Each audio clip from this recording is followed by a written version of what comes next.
கர்த்தருடைய பரிசுத்த நாமத்துக்கு மகிமை உண்டாவதாக. இந்த நாளிலும் உங்களுக்கான வேத வார்த்தைக்கு நேராய் உங்களை அன்போடு கூட அழைக்கிறோம்.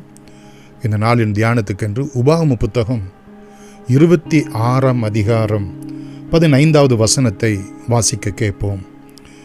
நீர் உமது பரிசுத்த வாசஸ்தலமாகிய பரலோகத்திலிருந்து நோக்கி பார்த்து உமது ஜனங்களாகிய இஸ்ரவேலரையும் நீர் எங்கள் பிதாக்களுக்கு ஆணையிட்டபடியே எங்களுக்கு கொடுத்த பாலும் தேனும் ஓடுகிற தேசத்தையும் ஆசீர்வதியும் என்று சொல்வாயாக.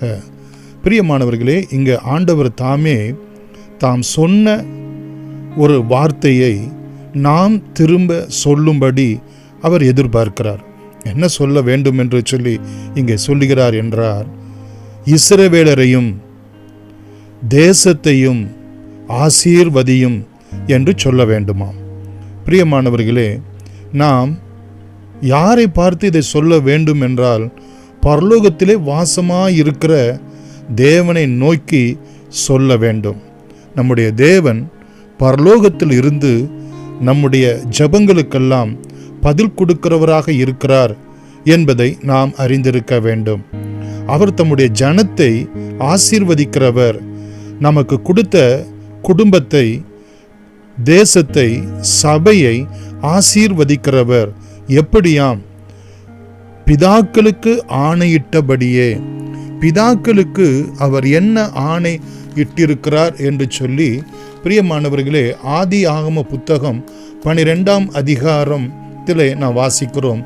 2வது வசனம் முதற்கொண்டு, நான் உன்னை பெரிய ஜாதி ஆக்குவேன், உன்னை ஆசீர்வதிப்பேன், உன் பேரை பெருமைப்படுத்துவேன், நீ ஆசீர்வாதமாய் இருப்பாய், உன்னை ஆசீர்வதிக்கிறவர்களை ஆசீர்வதிப்பேன், உன்னை சபிக்கிறவனை சபிப்பேன், அது மாத்திரமல்ல, பூமியில் உள்ள வம்சங்கள் எல்லாம் உனக்குள் ஆசீர்வதிக்கப்படும் என்று பிதாக்களுக்கு அவர் ஆணையிட்டிருக்கிறார். பிரியமானவர்களே, அவர் தம்முடைய வாக்குத்தத்தத்தில் மாறாதவர், தம்முடைய வாக்குத்தத்தத்தை நிறைவேற்றுகிறவர், நினைவு கூறுகிறவர் என்றெல்லாம் வேதத்திலே நாம் வாசிக்கிறோம். கர்த்தர் நல்லவர், அவருடைய கிருபை என்றும் உள்ளது.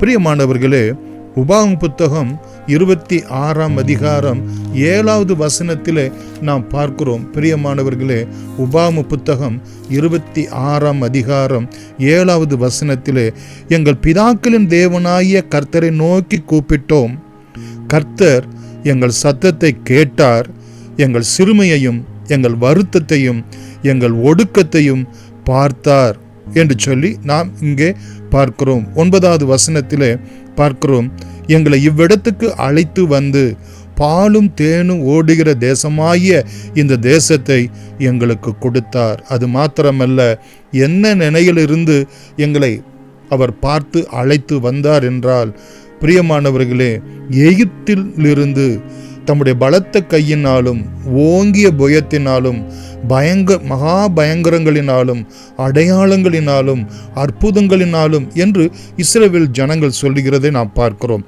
ஆனால் உங்களுக்கும் எனக்கும் கல்வாரி சிலுவை.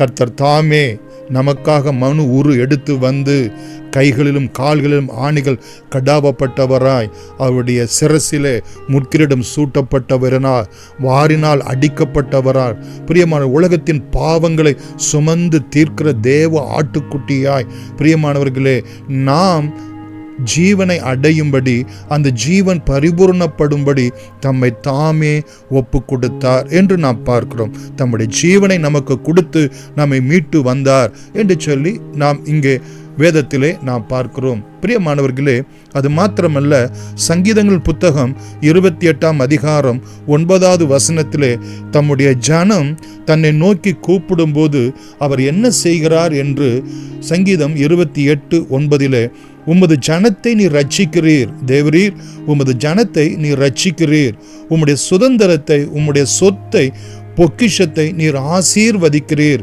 அவர்களை போஷிக்கிறீர், அவர்களை என்றென்றைக்கும் உயர்த்துகிறீர் என்கிற அந்த வார்த்தையை நாம் பார்க்கிறோம். அவர் ரட்சிக்கிறார், போஷிக்கிறார், உயர்த்துகிறார், இப்படியாக நம்மை ஆசீர்வதிக்கிறார் என்று. இன்னும் எபேசியர் 1ஆம் அதிகாரம் 3வது வசனத்திலே பார்க்கிறோம். பிரியமானவர்கள், நம்முடைய கர்த்தராகிய இயேசு கிறிஸ்துவின் பிதாவாகிய தேவனுக்கு ஸ்தோத்திரம். எதற்காகவாம்? அவர் பிதாவாகிய தேவன் கிறிஸ்துவுக்குள், ஆண்டவராகிய இயேசு கிறிஸ்துவுக்குள் உன்னதங்களிலே பரலோகத்திலே ஆவிக்குரிய சகல ஆசீர்வாதத்தினாலும் நம்மை ஆசீர்வதித்திருக்கிறார். ஆபிரகாமுக்குள்ளாக இஸ்ரவேல் ஜனங்களை ஆசீர்வதித்திருப்பதே அவ்வளவு மேன்மையும் மகிமையுமாய் இருக்கும் என்றால், தம்முடைய ஒரே பேரான குமாரனாகிய நம்முடைய மேசியாவாகிய கிறிஸ்து இயேசுவுக்குள் பிரியமானவர்களே சகல ஆசீர்வாதத்தினாலும் நம்மை ஆசீர்வதித்திருப்பது எத்தனை மகிமையான ஒன்று என்பதை இங்கே நாம் பார்க்கிறோம். கர்த்தர் நல்லவர், அவருடைய கிருபை என்றும் உள்ளது. பிரியமானவர்களே, நாம் ஜெபிப்பது என்பது எதனை காண்பிக்கிறது? அவருடைய தெய்வீக சுபாவத்தை, அவருடைய தன்மையை.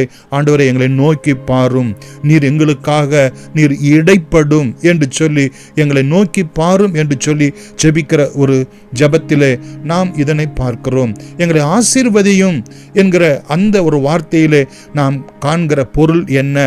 பிரியமானவர்களே, உமக்கும் எங்களுக்கும் ஒரு உடன்படிக்கையின் உறவு இருக்கிறது. எந்த உடன்படிக்கை? கல்வாரி சிலுவையிலே இயேசு கிறிஸ்துனுடைய வெளியேறப்பெற்ற இரத்தத்தினால் உண்டான ஒரு உடன்படிக்கையின் உறவு பிதாவாகிய தேவனுக்கும் நமக்கும் இருக்கிறபடியினாலே, அந்த உடன்படிக்கையின் உறவின் நிமித்தமாய் நீர் எங்களை ஆசீர்வதியும், எங்களை பாதுகாத்தரலும், எங்களுக்கு சமாதானத்தை கட்டளையறலும். அது மாத்திரமல்ல, எங்களுடைய அன்றாட தேவைகளை நீர் சந்தித்து எங்களை ஆசீர்வதித்து உயர்த்தும் என்று நாம் தாராளமாய் பிரியமானவர்களே நாம் தேவ சமூகத்திலே கேட்கலாம். இதைத்தான் நாம் என்னாகம புத்தகம் 6ஆம் அதிகாரம் பிரியமானவர்களே 24வது வசனத்திலே ஆண்டவர் அங்கே தம்முடைய ஜனங்களை பார்த்து, அங்கே ஆரோன் சொல்ல வேண்டியதான அந்த ஆரோனின் ஆசீர்வாதம் என்பது என்ன? கர்த்தர் உன்னை ஆசீர்வதித்து உன்னை காக்க கடவர். கர்த்தர் தம்முடைய முகத்தை உன்மேல் பிரகாசிக்க பண்ணி உன்மேல் கிருபையாய் இருக்க கடவர். கர்த்தர் தம்முடைய முகத்தை உன்மேல் பிரசன்னமாக்கி உனக்கு சமாதானம் கட்டளையிட கடவர் என்பதே. இப்படி நீ இஸ்ரவேல் ஜனங்கள் மத்தியிலே நீ கூறும்போது நான் அவர்களை ஆசீர்வதிப்பேன் என்று சொல் என்றார். பிரியமானவர்களே, அந்த ஆசீர்வாதம் கிறிஸ்து இயேசுவுக்குள்ளாக உங்களுக்கும் எனக்கும் உண்டு. அவர் நம்மை ஆசீர்வதிக்கிறவர், நம்மை காக்கிறவர். அவருடைய முகத்தை, அவருடைய வெளிச்சத்தை, அவருடைய பிரகாசத்தை நம்மேல் பிரியமானவர்களே பிரகாசிக்க பண்ணுகிறார். அது மாத்திரமல்ல, அந்த பிரகாசம் எப்பொழுதும் நம்மோடு கூட இருக்கும்படியாக அதை பிரசன்னம் ஆக்குகிறார்.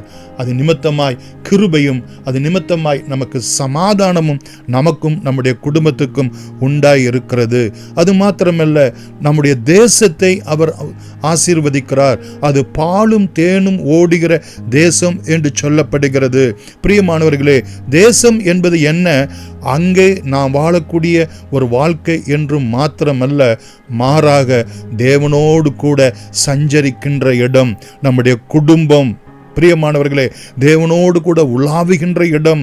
நம்முடைய குடும்பத்தை ஆசீர்வதியும், நம்முடைய சபையை ஆசீர்வதியும், நம்முடைய தேசத்தை ஆசீர்வதியும் என்றால் ஏதோ நாம் அங்கே சுகபோகமாக இருக்கிறோம் என்று மாத்திரம் அல்ல, மாறாக தேவன் நம்மளோடு கூட சஞ்சரிக்கிறார்.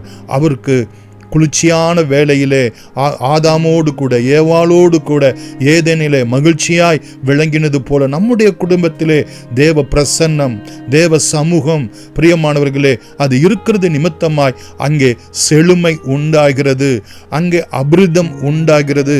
இதைத்தான் ஆதியாகம புத்தகம் 15ஆம் அதிகாரம் 18 முதல் 21 நாம் பார்க்கிறோம். அது மாத்திரமல்ல, அது பிரியமானவர்களே பாலும் தேனும் ஓடக்கூடிய ஒரு தேசமாக ஆண்டவர் ஆசீர்வதிக்கிறார் என்று சொல்லி யாத்திராகமம் 3:8, லேவியராகமம் 20:24 வசனங்களிலே நாம் பார்க்கிறோம். பிரியமானவர்களே, இவை எல்லாவற்றையும் தான் ஆணையிட்டபடியே, பிதாக்களுக்கு ஆணையிட்டபடியே என்கிற வார்த்தையினுடைய பொருள் என்ன என்று சொன்னால் ஆண்டவருடைய ஃபெய்த்ஃபுல்னஸை காண்பிக்கிறது. அவருடைய உண்மையை காண்பிக்கிறது. அவர் தம்முடைய வார்த்தையில் உண்மை உள்ளவராய் இருக்கிறார். அவருடைய வாக்குத்தத்தத்தில் அவர் உண்மை உள்ளவராய் இருக்கிறார். பிரியமானவர்களே, கிறிஸ்துவ இயேசுவுக்குள், அவருடைய இரத்தத்தினுடைய ஆணைக்குள், அந்த உடன்படிக்கைக்குள்ளாக அவர் நமக்கு ஆசீர்வதிப்பது உன்னதங்களில் உள்ள சகல ஆசீர்வாதத்தினாலும் நான் உன்னை ஆசீர்வதிக்கவே ஆசீர்வதித்து உன்னை பெருகவே பெருக பண்ணுவேன் என்ற வார்த்தையின்படியே கர்த்தர் நம்மையும் நம்முடைய குடும்பத்தையும் சபையையும் தேசத்தையும் இனஜன பந்துக்களையும் ஆசீர்வதித்து ஆசீர்வாதமாக்குவாராக. ஆமேன். God bless you.